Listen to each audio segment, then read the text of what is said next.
ನಿಮಗೂ ಕೂಡ ಇಂಗ್ಲಿಷ್ ಓದಲಿಕ್ಕೆ ಬರ್ತಾ ಇಲ್ವಾ? ನೀವು ಕೂಡ ಈ ಮೆಥಡ್ ಅನ್ನ ಟ್ರೈ ಮಾಡಿದೀರಾ? ಸರ್ ನನಗೆ ಇಂಗ್ಲಿಷ್ ಕ ಖ ಕಿ ಬಂದರೂ ಕೂಡ ಇಂಗ್ಲಿಷ್ ಓದಲಿಕ್ಕೆ ಬರ್ತಾ ಇಲ್ಲ. ಅಥವಾ ನೀವೊಬ್ಬ ಇಂಗ್ಲಿಷ್ ಮೀಡಿಯಂ ನಿಂದ ಕಲ್ತಿದ್ರೆ ಇಂಗ್ಲಿಷ್ ಮೀಡಿಯಂ ಆಗಿ ಓದಲಿಕ್ಕೆ ಬರುತ್ತೆ, ಆದರೆ ಬರೆಯುವಾಗ ತುಂಬಾ ಸ್ಪೆಲ್ಲಿಂಗ್ ಮಿಸ್ಟೇಕ್ಸ್ ಗಳು ಆಗುತ್ತೆ. ಸೊ ತುಂಬಾ ಜನ ಫೇಸ್ ಮಾಡ್ತಾರೆ, ಇಂಗ್ಲಿಷ್ ಓದಲಿಕ್ಕೆ ಬರೋದಿಲ್ಲ, ಓದ್ಲಿಕ್ಕೆ ಬರಲಿಲ್ಲ ಅಂದ್ರೆ ಅರ್ಥ ಆದ್ರೂ ಆಗೋದೇ ಇಲ್ಲ, ದೆನ್ ಮಾತಾಡ್ಲಿಕ್ಕೆ ಬರೋದಿಲ್ಲ. ಕರಿಯರ್ ನಲ್ಲಿ, ಲೈಫ್ ನಲ್ಲಿ, ಯಾವುದೋ ಕಾಂಪಿಟೇಟಿವ್ ಎಕ್ಸಾಮ್ ನಲ್ಲಿ ತುಂಬಾ ಸಮಸ್ಯೆಗಳನ್ನ ಫೇಸ್ ಮಾಡ್ತಾರೆ. ವಿಶೇಷವಾಗಿ ನಮ್ಮ ಕನ್ನಡ ಮೀಡಿಯಂ ಸ್ಕೂಲ್ ಕಾಲೇಜ್ಗಳಿಂದ ಕಲಿತು ಬಂದಿರುವಂತಹ ವ್ಯಕ್ತಿಗಳು. ಸೊ ಬನ್ನಿ ಇವತ್ತು ನಾವು ತಿಳ್ಕೊಳ್ಳೋಣ ಯಾವ ರೀತಿ ಇಂಗ್ಲಿಷ್ ಅನ್ನ ಪರ್ಫೆಕ್ಟ್ ಆಗಿ, ಸುಲಭವಾಗಿ, ಫಾಸ್ಟ್ ಆಗಿ ಓದೋದನ್ನ ಯಾವ ರೀತಿ ಕಲಿಬೇಕು ಅಂತ ಹೇಳಿ. ಸೊ ನನ್ನ ಹೆಸರು ಬಂದು ಮೊಹಮ್ಮದ್ ಹುಸೇನ್ ನಾಯ್ಕರ್. ನಾನೊಬ್ಬ ಇಂಗ್ಲಿಷ್ ಎಕ್ಸ್ಪರ್ಟ್. ಸಾವಿರಾರು ವಿದ್ಯಾರ್ಥಿಗಳಿಗೆ ನಾನು ಇಂಗ್ಲಿಷ್ ಅನ್ನ ಕಲಿಸಿದ್ದೀನಿ. ಸೊ ಇವತ್ತಿನ ಈ ಒಂದು ಪ್ರಾಬ್ಲಮ್ ಇದು ಡೆಫಿನೆಟ್ಲಿ ಸಾಲ್ವ್ ಆಗುತ್ತೆ ಈ ಒಂದು ವಿಡಿಯೋನ ನೀವು ಕೊನೆಯವರೆಗೆ ನೋಡಿದ್ರೆ ಸಾಕು.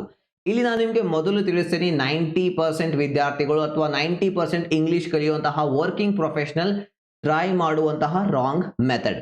ನಮಗೆ ಸ್ಕೂಲ್ನಲ್ಲಿ ಪದೇ ಪದೇ ಹೇಳಾಗಿದೆ ಇಂಗ್ಲಿಷ್ ಕಕಂಬಳಿಯನ್ನ ಕಲೀರಿ, ಸೊ ದೆನ್ ನಿಮಗೆ ಇಂಗ್ಲಿಷ್ಲಿ ಆಟೋಮೆಟಿಕ್ಲಿ ಫ್ಲೂಯೆಂಟ್ ಆಗಿ ಓದ್ಲಿಕ್ಕೆ ಬರುತ್ತೆ. ಅದು ಸತ್ಯನಾ? ಅದು ಸತ್ಯ ಆಗಿದ್ರೆ ಈ ಕಾಮೆಂಟ್ ನಮಗೆ ನಮ್ಮ ವಿಡಿಯೋಸ್ಗಳಲ್ಲಿ ನೋಡ್ಲಿಕ್ಕೆ ಸಿಗ್ತಾ ಇರಲಿಲ್ಲ. ನೋಡಿ 14 ಜನ ಇದನ್ನ ಲೈಕ್ ಕೂಡ ಮಾಡಿದ್ದಾರೆ, ಅಂದ್ರೆ ಸಾವಿರಾರು ಜನ ಈ ಒಂದು ಪ್ರಾಬ್ಲಮ್ ಸಮಸ್ಯೆಯನ್ನ ಫೇಸ್ ಮಾಡ್ತಾ ಇದ್ದಾರೆ.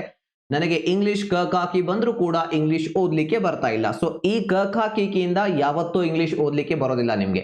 ಅಂಡ್ ಇಂಗ್ಲಿಷ್ ನಲ್ಲಿ ಯಾವುದೇ ಕ ಖ ಕಿ ಕೂಡ ಇಲ್ಲ. ಸೊ ಬಟ್ ನಮ್ಗೆ ಇದನ್ನ ಹೇಳಲಾಗಿದೆ. ನನಗೂ ಕೂಡ ಸ್ಕೂಲ್ ನಲ್ಲಿ ಇದ್ದಾಗ ಅದೇ ಹೇಳ್ತಿದ್ರು, ನಮ್ಮ ಅಂಕ್ಲಿಪ್ ನಲ್ಲಿ ಕೂಡ ಇದು ಬರ್ತಿತ್ತು, ಇಂಗ್ಲಿಷ್ ಕ ಕಂಬಳಿ ಅಂತ ಹೇಳಿ.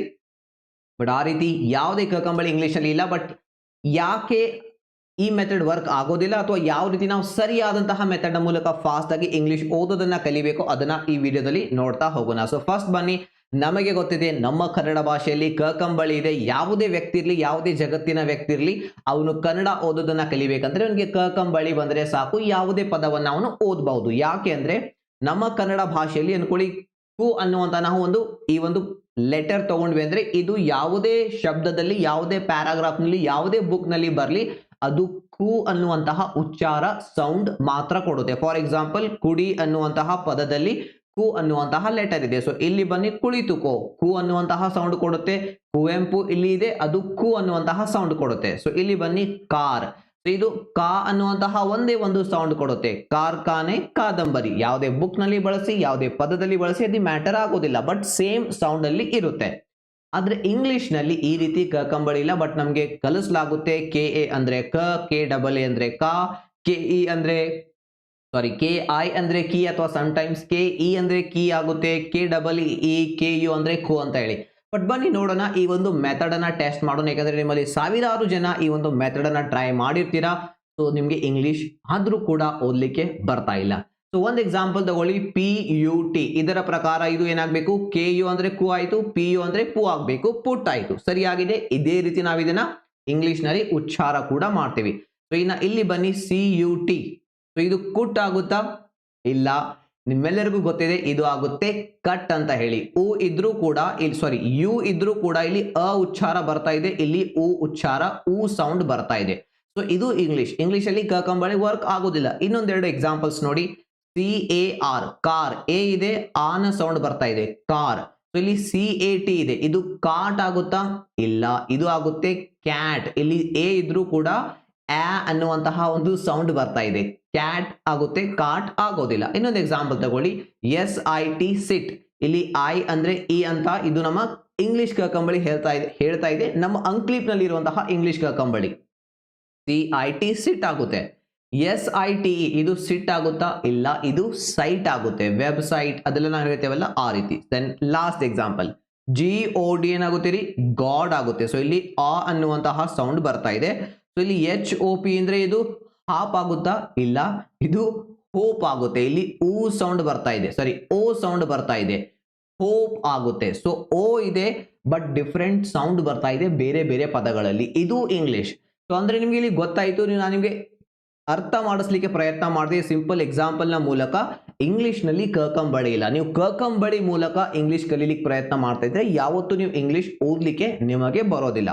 ಸೊ ಈ ರಾಂಗ್ ಮೆಥಡ್ ಅನ್ನೋದು ನಮ್ಗೆ ಈಗ ಗೊತ್ತಾಯಿತು. ಸೊ ಹಾಗಾದ್ರೆ ರೈಟ್ ಮೆಥಡ್ ಯಾವುದು? ಯಾವ ರೀತಿ ನಾವು ಇಂಗ್ಲಿಷ್ ಅನ್ನ ಫಾಸ್ಟ್ ಆಗಿ ಓದೋದು ಕಲಿಬೇಕು ಪರ್ಫೆಕ್ಟ್ ಆಗಿ, ಬನ್ನಿ ನೋಡೋಣ.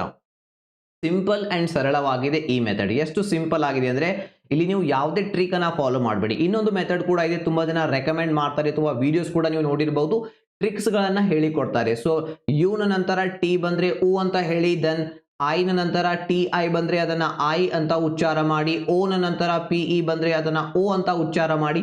ಸೊ ಈ ರೀತಿ ನೀವು ರೂಲ್ಸ್ ಗಳನ್ನ ಅಥವಾ ಟ್ರಿಕ್ಸ್ ಗಳನ್ನ ಕಲಿತಾ ಹೋದ್ರೆ ಇಂಗ್ಲಿಷ್ ಅಲ್ಲಿ ಲಕ್ಷಾಂತರ ಪದಗಳು ಇವೆ. ಆ ಲಕ್ಷಾಂತರ ಪದಗಳನ್ನ ಕಲಿಲಿಕ್ಕೆ ನೀವು ಸಾವಿರಾರು ಟ್ರಿಕ್ಸ್ ಗಳನ್ನ ಕಲಿಬೇಕಾಗುತ್ತೆ. ಆ ಟ್ರಿಕ್ಸ್ ನೆನಪಿಟ್ಟುಕೊಳ್ಳದೆ ಒಂದು ದೊಡ್ಡ ತಲೆನೋವಾಗುತ್ತೆ ನಿಮಗೆ. ಅಲ್ಲಿಯೂ ಕೂಡ ನೀವು ಸುಲಭವಾಗಿ ಇಂಗ್ಲಿಷ್ ಓದೋದನ್ನ ಕಲೀಲಿಕ್ಕೆ ಸಾಧ್ಯ ಇಲ್ಲ. ಅದು ಕೂಡ ಒಂದು ಪ್ರಾಕ್ಟಿಕಲಿ ಈಸಿ ಮೆಥಡ್ ಅಲ್ಲ. ನಾನು ಸಾವಿರಾರು ವಿದ್ಯಾರ್ಥಿಗಳಿಗೆ ಇಂಗ್ಲಿಷ್ ಕಲಿಸಿದ್ದೀನಿ ನನ್ನ ಕೋರ್ಸಸ್ ನ ಮೂಲಕ. ಯಾರಿಗೂ ಕೂಡ ನಾನು ಈ ಮೆಥಡ್ ಅನ್ನ ಬಳಸಿಲ್ಲ, ಯಾಕಂದ್ರೆ ಈ ಮೆಥಡ್ ನಾನು ಎಕ್ಸ್ಪೆರಿಮೆಂಟ್ ಮಾಡಿ ನೋಡಿದ್ದೀನಿ. ಸ್ಟೂಡೆಂಟ್ಸ್ಗೆ, ಲರ್ನರ್ಸ್ಗೆ ತುಂಬಾ ಡಿಫಿಕಲ್ಟ್ ಅನ್ಸುತ್ತೆ. ಸೊ ಈಸಿ ಮೆಥಡ್ ಯಾವುದು ಅಂದ್ರೆ ಲಿಸನ್. ಇಂಗ್ಲಿಷ್ ನ ಪದಗಳನ್ನ ಯಾವುದೇ ಟ್ರಿಕ್ಸ್, ಯಾವುದೇ ಟೆಕ್ನಿಕ್ಸ್ ಇಲ್ಲದೆ ನೇರವಾಗಿ ಇಂಗ್ಲಿಷ್ ಪದಗಳ ಪ್ರೊನೌನ್ಸಿಯೇಷನ್ ಕೇಳಿ, ಅದರ ಉಚ್ಚಾರವನ್ನ ಕೇಳಿ, ಅದನ್ನ 4-5 ಸಲ ರಿಪೀಟ್ ಮಾಡಿ, ದೆನ್ ಸ್ಪೆಲ್ಲಿಂಗ್ ಮಿಸ್ಟೇಕ್ಸ್ ಆಗಬಾರ್ದು ಅಂದ್ರೆ ಅದನ್ನ 2-3 ಸಲ ಬರೀರಿ. ಸ್ಪೆಲ್ಲಿಂಗ್ ಮಿಸ್ಟೇಕ್ಸ್ ಆಗುವಂತ ಸಾಧ್ಯತೆ ಇದೆ. ಹೇಳಲಿಕ್ಕೆ ಓದಲಿಕ್ಕೆ ಬರಬಹುದು ನಿಮಗೆ, ಬಟ್ ಬರೆಯುವಾಗ ಸ್ಪೆಲ್ಲಿಂಗ್ ಮಿಸ್ಟೇಕ್ಸ್ ಆಗುತ್ತೆ ನೀವು ಬರೀಲಿಲ್ಲ ಅಂದ್ರೆ. ಸೊ ಯಾವ ರೀತಿ ಈ ಮೆಥಡ್ ಅನ್ನು ನೀವು ಇಂಪ್ಲಿಮೆಂಟ್ ಮಾಡಬಹುದು ಅಂದ್ರೆ, ಸೊ ಈಗ ಅನ್ಕೊಳ್ಳಿ ನೀವು ಇದನ್ನ ಎಲ್ಲೋ ವಿಡಿಯೋದಲ್ಲಿ, ಆಡಿಯೋದಲ್ಲಿ ಕೇಳಿದ್ರಿ, PUT ಪುಟ್ ಅಂತ ಬಂತು. ಸೊ ಪುಟ್ ಅಂತ 4 ಸಲ ಹೇಳಿ, ಪುಟ್ ಪುಟ್ ಪುಟ್, ಅದನ್ನ 1-2 ಸಲ ಬರೀರಿ. ಸೊ ಲಿಸನ್ ಕೇಳಿದ್ರಿ, ದೆನ್ ಅದನ್ನ ಬಾಯಿಯಿಂದ ಹೇಳಿದ್ರಿ ಜೋರಾಗಿ, ದೆನ್ ಅದನ್ನ 1-2-3 ಸಲ ಬರೆದ್ರಿ. ಸೊ ಓದ್ಲಿಕ್ಕೂ ಬರುತ್ತೆ, ಅದರ ಪ್ರೊನೌನ್ಸಿಯೇಷನ್ ಗೊತ್ತಾಯ್ತು, ಅದರ ಕರೆಕ್ಟ್ ಸ್ಪೆಲ್ಲಿಂಗ್ ಕೂಡ ನಿಮಗೆ ನೆನಪಿರುತ್ತೆ. ದೆನ್ ನೀವು CUT ಕೇಳಿದ್ರಿ, ಕಟ್, ಎಸ್ ಕಟ್ 4 ಸಲ ಹೇಳಿ, CUT ಸ್ಪೆಲ್ಲಿಂಗ್ ಬರೀರಿ, ಮುಗೀತು. ದೆನ್ ಅದೇ ರೀತಿ ಕಾರ್, ಕ್ಯಾಟ್, ಸಿಟ್ ಅನ್ನುವಂತಹ ವರ್ಡ್ ಕೇಳಿದ್ರಿ, ಸಿಟ್, ದೆನ್ ಸೈಟ್ ಅನ್ನುವಂತಹ ವರ್ಡ್ ಕೇಳಿಸ್ಕೊಳ್ಳಿ. ಮೊದಲು ಒಳಗಡೆ ಹೋಗ್ಬೇಕು, ಅದು ಕಿವಿಯಿಂದ ಕೇಳಿಸ್ಕೊಂಡು 4-5 ಸಲ ಉಚ್ಚಾರ ಮಾಡಿ, ಸೈಟ್ ಸೈಟ್ ಸೈಟ್, ದೆನ್ ಅದರ ಸ್ಪೆಲ್ಲಿಂಗ್ ಕೂಡ ಬರೀರಿ. ಅಂಡ್ ಕೊನೆಯದಾಗಿ GOD ಗಾಡ್, HOPE ಹೋಪ್ ಆಗುತ್ತೆ.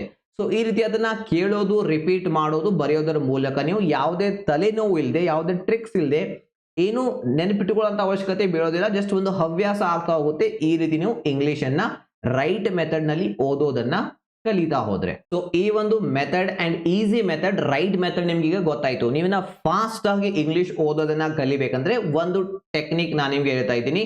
ಪ್ರಾಕ್ಟೀಸ್ ರೀಡಿಂಗ್ ಸಿಮಿಲರ್ ವರ್ಡ್ಸ್ ಗಳನ್ನ ತಗೊಳ್ಳಿ, ಅದನ್ನ ಜೋರಾಗಿ ಓದೋದನ್ನ ಪ್ರಾಕ್ಟೀಸ್ ಮಾಡಿ. ಇದರಿಂದ ಇಂಗ್ಲಿಷ್ ನ ಬಹಳಷ್ಟು ಪದಗಳನ್ನ ಸರಿಯಾಗಿ ಓದೋದನ್ನ ನೀವು ಫಾಸ್ಟ್ ಆಗಿ ಕಲಿತೀರಾ. ಓವರ್ ಆಲ್ ಆಗಿ ಇಂಗ್ಲಿಷ್ ಓದೋದನ್ನ ಕಲಿತೀರಾ. ಯಾವ ರೀತಿ ಮಾಡ್ಬೇಕು ಇದನ್ನ ಸಿಂಪಲ್ ಆಗಿ ಹೇಳ್ತೀನಿ. ಮೊದಲು ನೀವು ಇದಕ್ಕೆ ಕೋರ್ಸಸ್ ಗಳನ್ನ ಮಾಡ್ಬೇಕಾಗ್ತಿತ್ತು, ಸಾವಿರಾರು ರೂಪಾಯಿನ ಕೊಟ್ಟು. ಈಗ ಚಾಟ್ GPT ಇದೆ, ಜೆಮಿನಾ ಇದೆ, ಅದನ್ನ ಯಾವ ರೀತಿ ಬಳಸಬೇಕು, AI ಅನ್ನ ಫ್ರೀ ಆಗಿ ನಿಮಗೆ ತಿಳಿಸ್ತಾ ಹೋಗ್ತೀನಿ ಮುಂದೆ. ಸೊ ಇಲ್ಲಿ ಎಕ್ಸಾಂಪಲ್ ತಗೊಳ್ಳಿ, MAT ಮ್ಯಾಟ್, ಇಲ್ಲಿ ಆ ಅನ್ನುವಂತಹ ನ ಸೌಂಡ್ ಬರ್ತಾ ಇದೆ. ಸೊ ಕೆಲವೊಂದು ಪದಗಳಲ್ಲಿ ಇದೇ ರೀತಿ ಸೇಮ್ ಸೌಂಡ್ ಬರುತ್ತೆ. ಅದನ್ನ ಒಟ್ಟಾಗಿ ಪ್ರಾಕ್ಟೀಸ್ ಮಾಡೋದ್ರಿಂದ ಈಸಿ ಆಗುತ್ತೆ ಕಲಿಯೋದು. Mat, bad, match, fat, ban, simple ಇವೆ. ಅದೇ ರೀತಿ ಇನ್ನು ಕೆಲವೊಂದು ಎಕ್ಸಾಂಪಲ್ಸ್ಗಳು, sad, fan, map, sat, cat. ಇಲ್ಲಿ ಬನ್ನಿ, ಪಾಸ್, AU ಇದ್ರೆ ಇಲ್ಲಿ ಪಾ ಅನ್ನುವಂತಹ ಸೌಂಡ್ ಬರ್ತಾ ಇದೆ. ಎಲ್ಲಾ ವರ್ಡ್ಸ್ ಗಳಲ್ಲಿ ಇದೇ ರೀತಿ ಬರೋದಿಲ್ಲ. ಕೆಲವೊಂದು ವರ್ಡ್ಸ್ ಗಳಲ್ಲಿ, ಮೆಜಾರಿಟಿ ವರ್ಡ್ಸ್ ಗಳಲ್ಲಿ ಬರುತ್ತೆ. ಅದನ್ನ ಒಟ್ಟಾಗಿ ಕೂಡಿಸಿ ಪ್ರಾಕ್ಟೀಸ್ ಮಾಡಿ. Pass, cause, because, launch, fault, ಎಲ್ಲದರಲ್ಲಿ ಆ ಅನ್ನುವಂತಹ ಒಂದು ಸೌಂಡ್ ಬರ್ತಾ ಇದೆ. ಅಂಡ್ ಕೊನೆಯದಾಗಿ ಇನ್ನು ಕೆಲವೊಂದಿಷ್ಟು ಎಕ್ಸಾಂಪಲ್ಸ್ಗಳು, CAKE,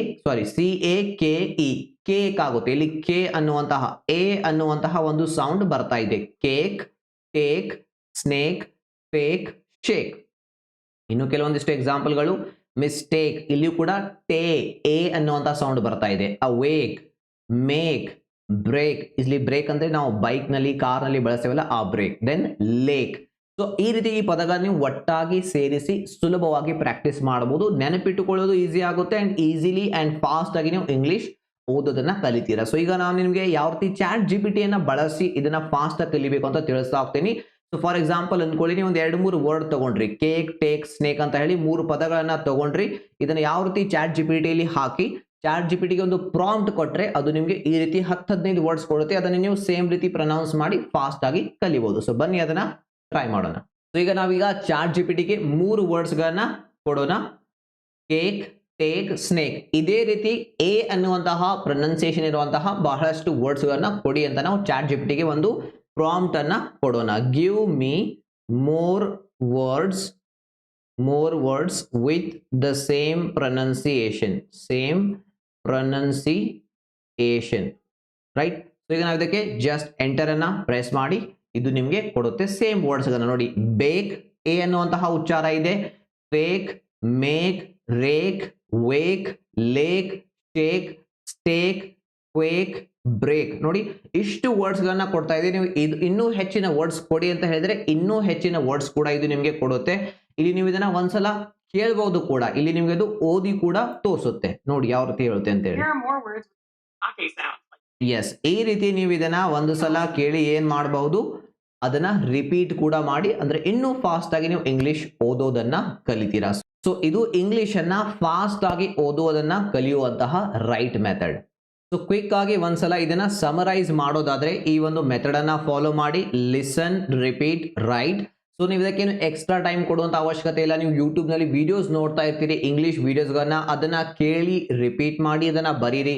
ಇಂಗ್ಲಿಷ್ ಸಾಂಗ್ಸ್ ಕೇಳುವಾಗ ಕನ್ನಡ ಸಾಂಗ್ ಬದಲಾಗಿ ನೀವು ಇಂಗ್ಲಿಷ್ ಸಾಂಗ್ಗೆ ಸ್ವಲ್ಪ ದಿನ ಸ್ವಿಚ್ ಆಗ್ಬೋದು. ಅಂದ್ರೆ ಇಂಗ್ಲಿಷ್ ಓದೋದನ್ನ ಫಾಸ್ಟ್ ಆಗಿ ಕಲಿತೀರಾ.